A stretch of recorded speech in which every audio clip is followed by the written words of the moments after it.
বহু মানুষ ফোন করছেন, জানতে চাইছেন মূলত দুটো বিষয়ে।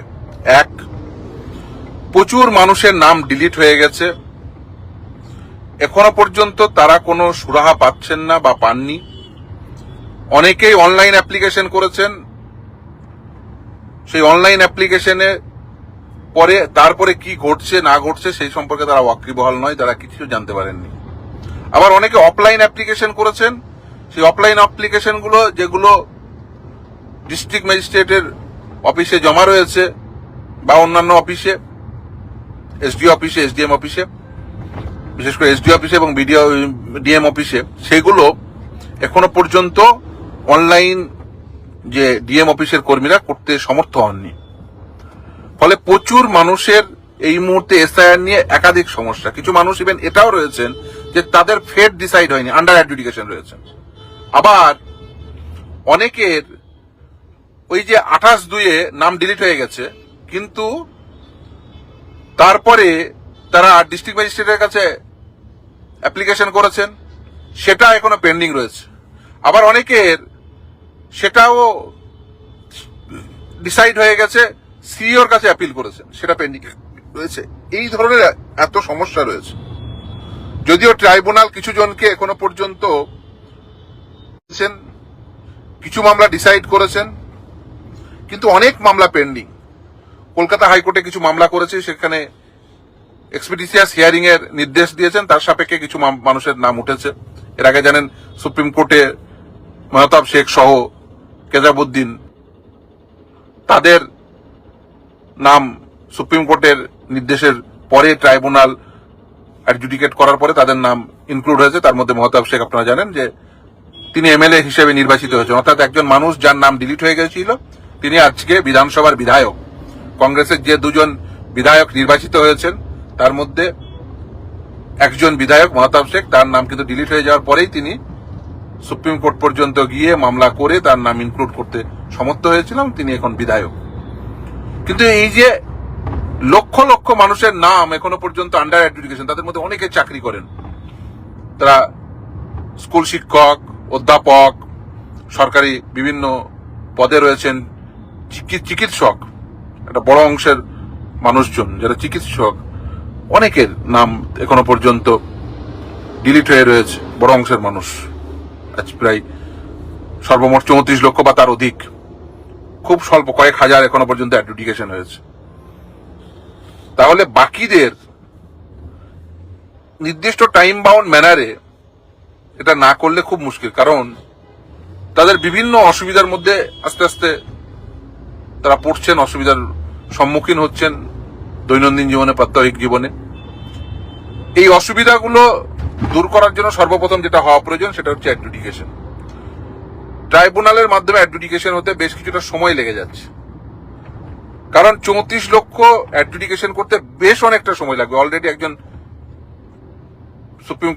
কলকাতা হাইকোর্টের সুপ্রিম কোর্টের নির্দেশের সাপেক্ষে যে ট্রাইব্যুনাল তৈরি হয়েছে, যেখানে কলকাতা হাইকোর্টের রিটায়ার্ড জাজেরা অ্যাপয়েন্টেড হয়েছেন, তার মধ্যে একজন বিচারপতি, তিনি অলরেডি এই ট্রাইব্যুনাল ছেড়েছেন। এই সময়কাল, দীর্ঘ সময়কাল, কারণ হচ্ছে এই সমস্ত বিষয়টা দেখে শুনে বুঝে তারপরে অ্যাডজুডিকেট করতে বেশ কিছুটা সময় লাগবে, এটা ঠিক কথাই। ফলে কলকাতা হাইকোর্টের কিছু জন আসছেন, তাদের নির্দেশ পাচ্ছেন, তার সাপেক্ষে এক্সপিডিশিয়াস হিয়ারিং হচ্ছে।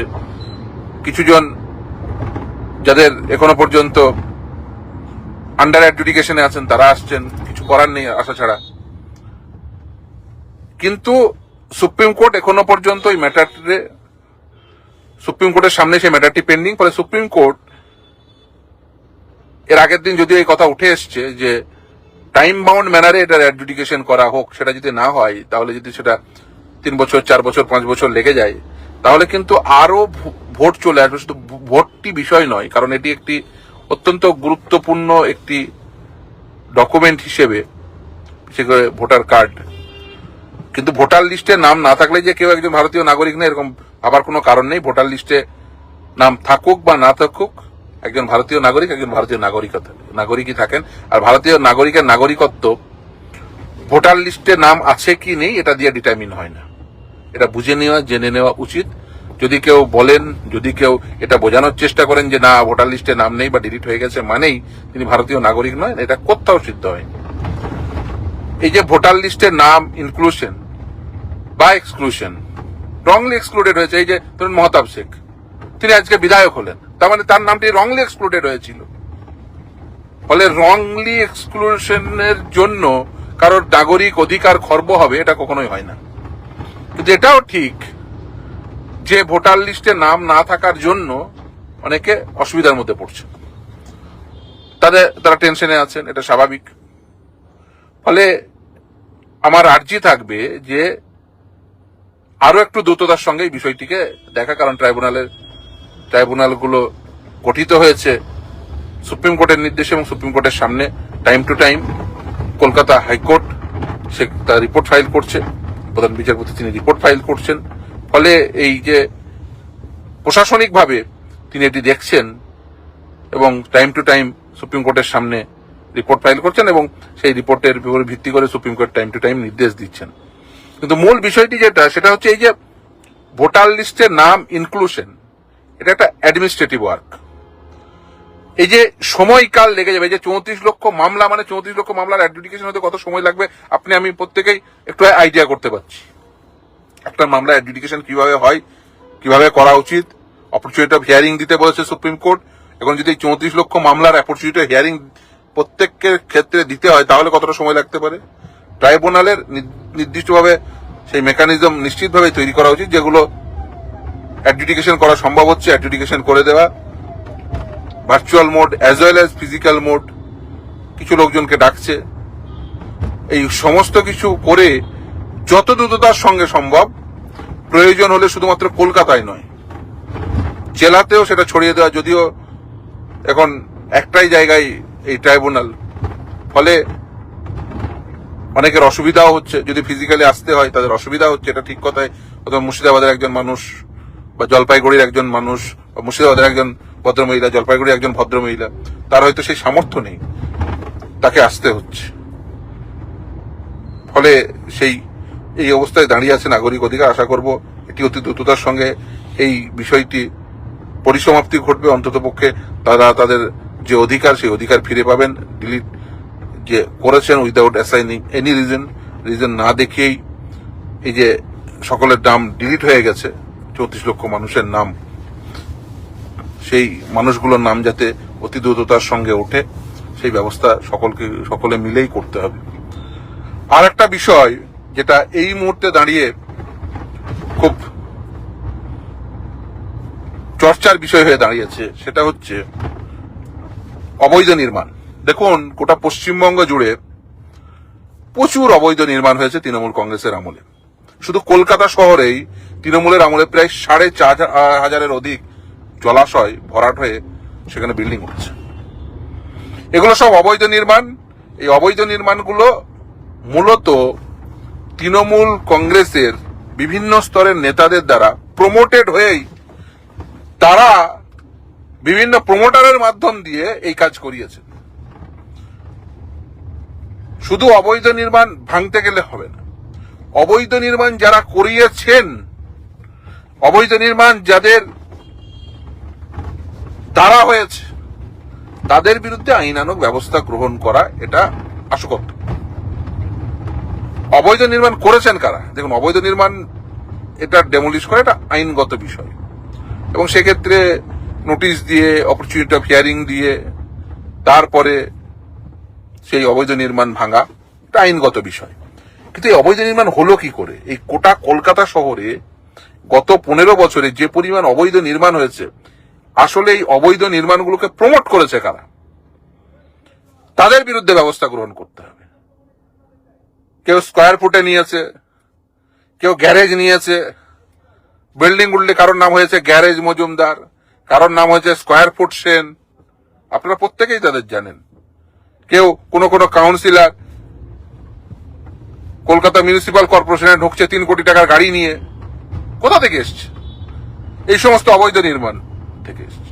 এবং তৃণমূল কংগ্রেসের জন্য গত 15 বছরে ফ্ল্যাটের স্কয়ার ফুট প্রতি মূল্য অন্ততপক্ষে 1,000 টাকা করে বেড়েছে। কেন? তার কারণ তারা এই যে নির্মাণ শিল্পে এমন ভাবে ঢুকেছে, কারণ ওরা যেখানে যায় সেখানে এই দুর্নীতি, অবৈধতা এগুলো সঙ্গী হয়। জলাশয় ভরাট করে নির্মাণ, পারমিশন আছে G+3 তুলে দিয়েছে G+5 বা G+6, বা পারমিশনে নেওয়ার কোন প্রকার দরকার আছে বলে তারা মনে করেনি। ফলে তারা বহাল তবিয়াতে থাকবে। আর হয়তো একটা মানুষ সে সারা জীবনের আয় দিয়ে একটা নির্মাণ কিনেছেন, শুধু তার ক্ষতি হবে নিশ্চিতভাবেই। তিনি সেই যার কাছ থেকে কিনেছেন তাকে যদি অবৈধ নির্মাণ তার নলেজে না থাকা সত্ত্বেও তাকে বিক্রি করে থাকেন, তাহলে তার বিরুদ্ধেও সে আইনগত ব্যবস্থা গ্রহণ করতে পারেন, সেটা পরের বিষয়। কিন্তু এই অবৈধ নির্মাণ তৈরিকে যারা এতদিন ধরে প্রমোট করে এসছেন, এই গত 15 বছর ধরে প্রমোট করে এসছেন, তৈরি করেছেন, তাদের বিরুদ্ধে আইনানুগ ব্যবস্থা হওয়া উচিত, প্রত্যেকের বিরুদ্ধে। তার কারণ এরাই বেসিক্যালি গোটা রাজ্য জুড়ে, বিশেষ করে শহরগুলোতে এই অবৈধ নির্মাণ শিল্প একটা ইন্ডাস্ট্রি তৈরি করেছিলেন। আপনি কলকাতার বিভিন্ন জায়গায় ফ্ল্যাট নিতে গেলে লিগাল নেবেন নাকি ইললিগাল নেবেন এ প্রশ্ন করা হতো। আপনি ভাবুন যে ফ্ল্যাট কিনবেন, আপনাকে যে ব্রোকার বা যে দেখাবে এই ফ্ল্যাট ওই অঞ্চলে, জিজ্ঞাসা করছেন লিগাল ফ্ল্যাট নেবেন নাকি ইললিগাল ফ্ল্যাট নেবেন।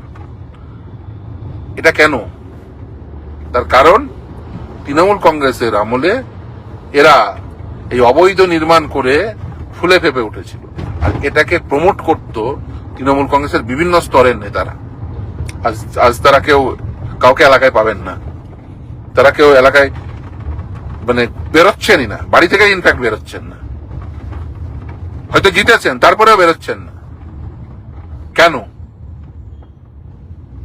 আজকে যে মমতা বন্দ্যোপাধ্যায়কে দেখা যেত কথায় কথায় কোনো কিছু ঘটুক না ঘটুক তিনি ছুটছেন, আজকে মমতা বন্দ্যোপাধ্যায় আর ছুটছেন না, চুপচাপ বাড়িতে বসে পড়েছেন। কেন? বলছেন আমার কর্মী মার খাচ্ছে, তো মার খেলে তো আপনি তার পাশে দাঁড়াবেন, দাঁড়াচ্ছেন না কেন? বলছেন আমি আদালতে যাবো। বুঝলাম, আদালতে যাবেন, আদালতে যাওয়ার জন্য তো আইনজীবীরা রয়েছে। আপনি তো রাজনৈতিক নেত্রী, পলিটিক্যাল লিডার, আপনি তো রাস্তার লড়াইয়ের নেত্রী, মানুষের সাথে থাকার নেত্রী। আজ নেই কেন? দুদিনের নেত্রী না, সুদিনের নেত্রী।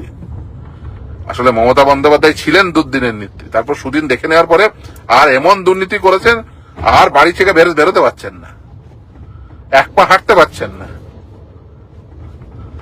কারোর বাড়ি যেতে পারছেন না। কেন ভয় পাচ্ছেন? আসলে ভয়ের রাজনীতি কায়েম করেছিলেন, দুর্নীতির রাজনীতি কায়েম করেছিলেন, অবৈধ নির্মাণের রাজনীতি কায়েম করেছিলেন, জলাভূমি ভরাটের রাজনীতি কায়েম করেছিলেন। আজকে সেই জন্য আর এটার বিরুদ্ধে বলার মতো আপনার গলায় আওয়াজ বেরোচ্ছে না।